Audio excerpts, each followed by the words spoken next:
ये है फ्रिक्शन का पार्ट 3। तो फ्रेंड्स, इस वीडियो में हम देखेंगे ब्लॉक ऑन ब्लॉक प्रॉब्लम्स। अब इसमें क्या होता है, इसमें फ्रेंड्स होता ये है, हमारे पास कोई सरफेस दे रखी है, उसके ऊपर एक ब्लॉक है, सपोज करिए M1 मास का, और एक दूसरा ब्लॉक है जिसका मास है M2। दोनों एक दूसरे के ऊपर रखे हुए हैं। सरफेस और ब्लॉक M1 के बीच जो फ्रिक्शन कोएफिशिएंट है वो कितना है, μ1, और ब्लॉक M1 और ब्लॉक M2 के बीच जो फ्रिक्शन कोएफिशिएंट है वो कितना है, μ2। अब हम यहाँ पर मानते हैं कि ब्लॉक M1 पर एक फोर्स अप्लाइड है F। तो फ्रेंड्स, हमें इसका एनालिसिस करना है और ये बताना है कि फोर्स, ये जो अप्लाइड फोर्स है वो मैक्सिमम कितना हो सकता है कि ये जो दोनों ब्लॉक हैं वो साथ साथ मूव करें। अगर हम इस पैरामीटर को कैलकुलेट कर लेते हैं तो फ्रेंड्स हम क्या बता सकते हैं, हम बता सकते हैं कि मैक्सिमम इसका एक्सेलरेशन कितना होगा, और भी बहुत सारी चीज़ें बता सकते हैं। तो बेसिकली हमें इसका एनालिसिस करना सीखना है कि टू ब्लॉक वाली प्रॉब्लम्स को सिचुएशन कैसे डील करें। अब इसको, ये जो प्लेन आप यहाँ पर ये जो प्लेन देख रहे हो, इसको इंक्लाइंड भी कर सकते हैं तो एग्ज़ाम की रिक्वायरमेंट के हिसाब से, लेकिन अगर हम एनालिसिस करना सीख गए तो सारी प्रॉब्लम सॉल्व हो जाएंगी। तो फ्रेंड्स, कैसे स्टार्ट करें इसमें? सबसे पहले इसमें फ्रेंड्स क्या करते हैं, सबसे पहले हमें फ्रेंड्स इसमें फाइंड करना होता है, find F limiting on both surfaces. F limiting on both surfaces, both surfaces की इसकी बात हो रही है। एक तो ये सरफेस हो गई और एक ये सरफेस हो गई। तो फ्रेंड्स कैसे करें? तो फ्रेंड्स सबसे पहले इसका करते हैं, फ्री बॉडी डायग्राम बनाते हैं। तो ये हो गया M2 पे एक फोर्स कौन सा एक्ट कर रहा होगा, M2G डाउनवर्ड, और एक नॉर्मल रिएक्शन होगी N2। ओके फ्रेंड्स, तो लिमिटिंग फोर्स क्या हो जाएगा? अगर हम बात लिमिटिंग फोर्स बोले FL2, लिमिटिंग फोर्स FL2, इसकी बात करें तो कितना हो जाएगा, μ2 इंटू N2। N2 क्या है, M2G के बराबर होगा। तो FL2 क्या हो जाएगा, μ2 M2G। एक तो ये बात हो गई। उसके बाद देखो फ्रेंड्स, ब्लॉक M1 की अगर बात करें तो ब्लॉक M1 पे एक नॉर्मल रिएक्शन होगी ऊपर की तरफ, उसको हम बोल देते हैं N1, और M1 के ऊपर M2 भी रखा हुआ है। तो फ्रेंड्स, इसके ऊपर ग्रेविटेशनल फोर्स नीचे की तरफ कितना होगा, अगर हम बात करें M1 की, M1 प्लस M2 के बराबर, M1 प्लस M2G के बराबर। तो फ्रेंड्स, इसके लिए लिमिटिंग फोर्स क्या हो जाएगा, μ1 N1 μ1 M1 प्लस M2G। तो ये हो गया क्या, FL1। तो हमने क्या निकाल लिया friends, F limiting friction force on both surface हमने निकाल लिया। तो स्टेप 1 हमें ये करना होता है फ्रेंड्स। स्टेप 2 में हमें क्या करना होता है, हमें सर्च करना होता है वो block which has only frictional force and find maximum acceleration of that block. मतलब हमें वो ब्लॉक सर्च करना होता है जिसके ऊपर केवल फ्रिक्शनल फोर्स एक्ट कर रहा है और उसका मैक्सिमम एक्सीलरेशन क्या हो सकता है वो फाइंड करना होता है। तो यहाँ पर कौन सा वो ब्लॉक है, यहाँ पर वो ब्लॉक है M2। हम देख सकते हैं ये ब्लॉक M1 के ऊपर रखा हुआ है और इसके ऊपर केवल फ्रिक्शनल फोर्स एक्ट करेगा और कोई फोर्स एक्ट नहीं कर रहा है। तो ठीक है फ्रेंड्स, देखते हैं इसको। ये M2 मैंने बना लिया। तो इसके ऊपर फ्रिक्शनल फोर्स किस डायरेक्शन में एक्ट करेगा, फॉरवर्ड डायरेक्शन में एक्ट करेगा। ऐसा क्यों? तो देखो फ्रेंड्स, इसको समझने के कई सारे तरीके हैं। पहला तरीका तो ऐसा ये है कि अगर ये ब्लॉक M1 और M2 साथ साथ आगे जाएंगे तो M2 को आगे ले जाने वाला कोई फोर्स होना चाहिए। तो M2 को आगे ले जाने वाले फोर्स कौन सा हो सकता है, फ्रिक्शन फोर्स होगा। तो इसीलिए फ्रेंड्स उसकी डायरेक्शन क्या होगी, फॉरवर्ड डायरेक्शन होगी। इसीलिए इसको इस दिशा में लिखा गया है, तभी हमें एक्सीलरेशन इस डायरेक्शन में मिलेगा। एक तो ये तरीका हो सकता है। दूसरा तरीका क्या हो सकता है, दूसरा तरीका है, इसको आप ऐसे देखो कि जब M1 आगे जा रहा होगा, जब M1 आगे जा रहा होगा तब क्या होगा, M2 पीछे जाने की कोशिश करेगा, M2 पीछे जाने की कोशिश करेगा। तो फ्रेंड्स क्या होगा, जो मैंने पहले वीडियो में बताया था उस केस में क्या होगा, जो ब्लॉक M1 है वो M2 के ऊपर फ्रिक्शनल फोर्स लगाएगा फॉरवर्ड डायरेक्शन में। वो मैंने उस वीडियो में बनाया, उसमें वीडियो में जब बनाया था तो आपको दिखाया भी था कि एक फोर्स लगेगा ऐसा, frictional force on two acting by applied by 1, तो वो फॉरवर्ड डायरेक्शन में लगेगा। और M2 जो M1 के ऊपर फ्रिक्शनल फोर्स लगाएगा वो किस डायरेक्शन में लगाएगा, वो बैकवर्ड डायरेक्शन में लगाएगा। ओके फ्रेंड्स, अभी इस पे आएंगे थोड़ी देर में फिर से। ओके ठीक है, तो M2 के ऊपर एक फॉरवर्ड डायरेक्शन में फोर्स क्या लग रहा है,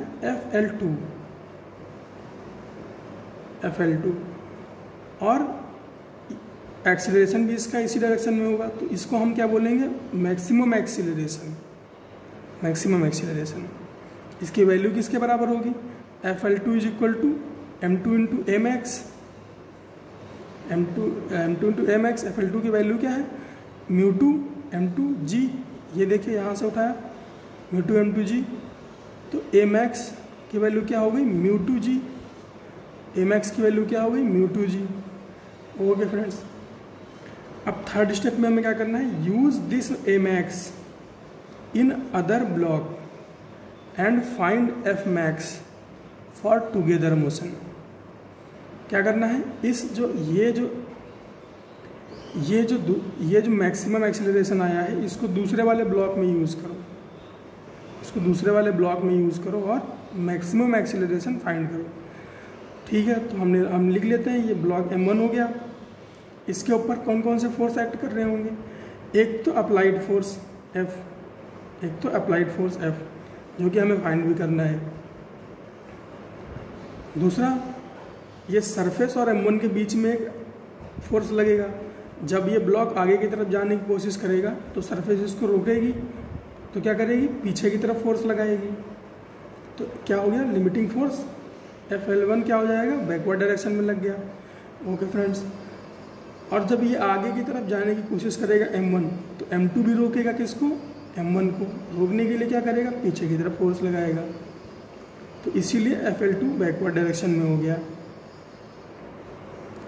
और फ्रेंड्स, इसका एक्सीलरेशन किस डायरेक्शन में है, फॉरवर्ड डायरेक्शन में। तो mx की डायरेक्शन क्या ले ली, फॉरवर्ड डायरेक्शन। अब फोर्स बैलेंस करा लेते हैं।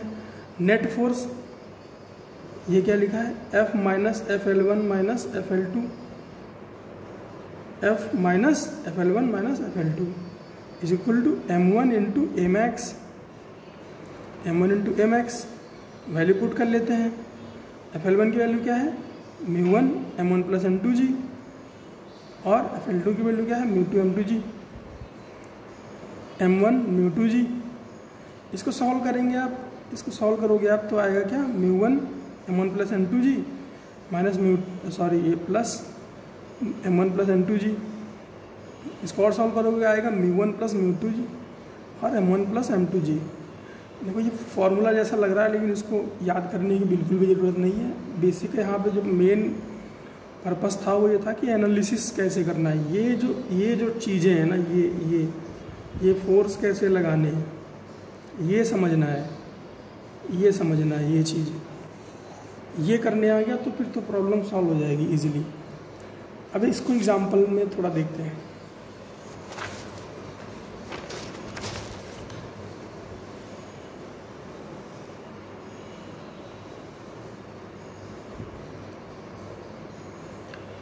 ठीक है फ्रेंड्स, देखो हमें एग्जांपल दे रखा है, find maximum force for together motion. क्या दे रखा है, एक 5 kg का ब्लॉक है, 10 kg के ब्लॉक के ऊपर रखा हुआ है, और 5 kg और 10 kg के बीच जो फ्रिक्शन है वो कितना है, 0.2। फ्रिक्शन कोफिशिएंट है वो 0.2, और 10 kg और ग्राउंड के बीच जो फ्रिक्शन कोफिशिएंट है वो है 0। यानी कि ये जो कंप्लीट सिस्टम है वो स्मूथ सरफेस पे रखा है, और 10 kg वाले ब्लॉक के ऊपर कितना फोर्स अप्लाइड है, F, जो कि हमें बताना है कि मैक्सिमम कितना हो सकता है। तो सबसे पहले क्या करें, सबसे पहले हमें क्या करना है, सबसे पहले हमें निकालनी है लिमिटिंग फोर्स की वैल्यूज़, लिमिटिंग फ्रिक्शन की वैल्यूज़। तो फ्रेंड्स देखो ये दूसरी वाली सरफेस के बीच तो लिमिटिंग फोर्स की वैल्यू 0 ही है, पहले वाले के लिए निकाल लेते हैं। 0 क्यों है, क्योंकि फ्रिक्शन कोएफिशिएंट 0 है, तो पहले वाले के लिए निकाल लेते हैं। पहले वाले के लिए क्या होगा, ये 5 kg है, 5g नीचे लग रहा होगा, नॉर्मल ऊपर लग रहा होगा, तो FL की वैल्यू क्या हो जाएगी, μn 0.2, n की वैल्यू क्या हो जाएगी 5g के बराबर, ये 5 हो गया, ये g हो गया, तो μn ये हो गया क्या, म्यू 5g, तो वही वैल्यू पुट करी है यहाँ पे। तो FL की वैल्यू क्या हो गई 10, मल्टीप्लाई कर लीजिए इसको 0.2, ये 1 हो जाएगा, है ना, ऐसा करके, ठीक है। तो यहाँ से अगर हम Amax की वैल्यू निकालें, यहाँ से Amax की वैल्यू निकालें तो क्या होगा, ये Amax ये 10/5 कैसे आया है, आप समझ में आया कुछ कि नहीं आया? नहीं आया तो इसको ऐसे देखो, ये जो FL है, ये जो FL है ये किसके बराबर होगा, m, अगर इसको 1 माने, m1 इंटू Max के बराबर होगा।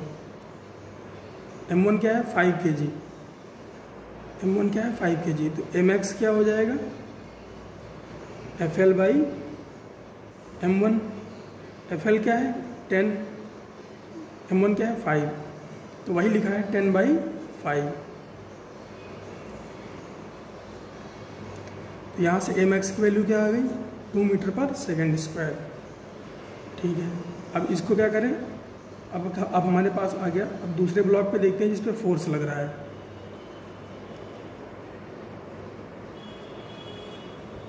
ये 10 kg ब्लॉक हो गया, इसके ऊपर फॉरवर्ड डायरेक्शन में फोर्स लग रहा है F, इसका मैक्सिमम एक्सीलरेशन किस डायरेक्शन में होगा, फॉरवर्ड डायरेक्शन में हो गया, और 5 kg की वजह से एक फ्रिक्शन फोर्स लगेगा किस डायरेक्शन में, बैकवर्ड डायरेक्शन में, और सरफेस की वजह से तो 0 ही लग रहा है, तो फोर्स बैलेंस करा लेते हैं।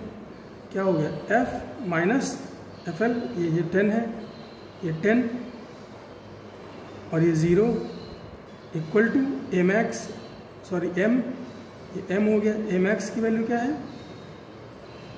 Max की वैल्यू है 2, तो 10 इंटू 2 20 हो गया, और 10 उधर जाएगा तो कितना हो जाएगा 30। तो इस तरह से ये प्रॉब्लम सॉल्व हो जाएगी। अगर ये वाली चीज़ नहीं समझ में आई हो तो आप थोड़ा सा पीछे जाके देखो, समझ में आ जाएगी, पुराने पिछले सवाल में जाके देखोगे तो समझ में आ जाएगी तुरंत कि ये कैसे हुआ। अब थोड़ा सा और आगे देखते हैं, हमसे फिर से पूछा है फाइंड मैक्सिमम फोर्स और टुगेदर मोशन। अब क्या किया है इस क्वेश्चन में, इस क्वेश्चन में क्या किया है कि जो फोर्स नीचे लग रहा था F, अब उसको ऊपर लगा दिया है, जो फोर्स नीचे लग रहा था उसको ऊपर लगा दिया है 5 kg के ऊपर। बाकी 5 kg और 10 kg के बीच जो फ्रिक्शन कोएफिशिएंट है वो अभी भी 0.2 है, ग्राउंड और 10 kg के बीच अभी भी 0 है। तो अब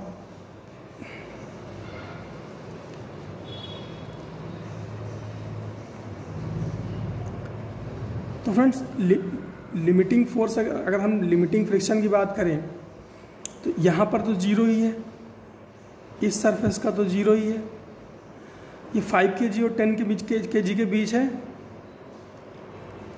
5 kg और 10 kg के बीच है। तो जब ये 5 kg आगे जा रहा होगा और 10 kg पीछे जा रहा होगा,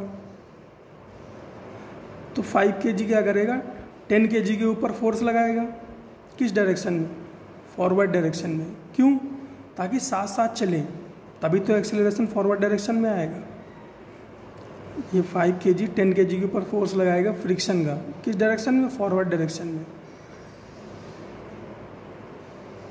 तभी तो दोनों साथ साथ चलेंगे। तो ये क्या है, ये 5 kg लगा रहा है 10 kg के ऊपर। अच्छा फ्रेंड्स, जब ये 5 kg आगे जा रहा होगा